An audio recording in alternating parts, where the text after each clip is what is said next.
What do you think that needs to be done by the rest of us that's outside of Bahrain in order to put enough pressure to stop the violence from taking place in Bahrain? What should be done? Yes. Well, I have previously said that if people cannot protest or affect their government, they should get on the internet.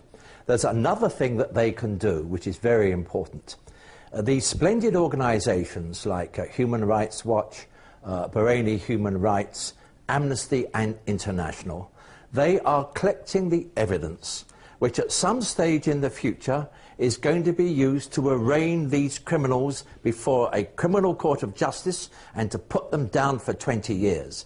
Now, the more support you can give to the human rights activity, and that frankly means please get off your backside and put in 10 quid.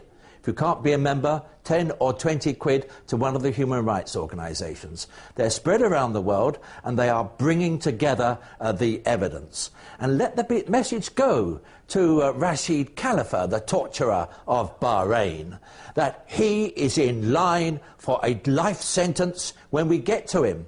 And at some stage, the human rights people will win.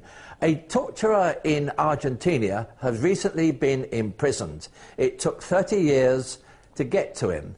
Well, I prophesy now that in this case, we will get the political pressure on. America may have the decency at last to realise that he's linked with fascism. America could stop all this. But in the meanwhile, since America is controlled by the neocons and the George Bushites, and in particular by the Zionists, we have to assume that America is going to go on supporting this. But eventually, we'll get, say, maybe a motion in the Security Council or other developments, and in particular, there will be political developments. So the message is to those killers now, we are going to get you, and we are people spread right the way around the world who are going to use eventually the forces of politics and the forces of law, and you're going down for a life sentence. Okay. So you better wake up. That what you're doing, you are implementing fascism, you're out of control, and you pull back now, or at some stage, we will get you. All right.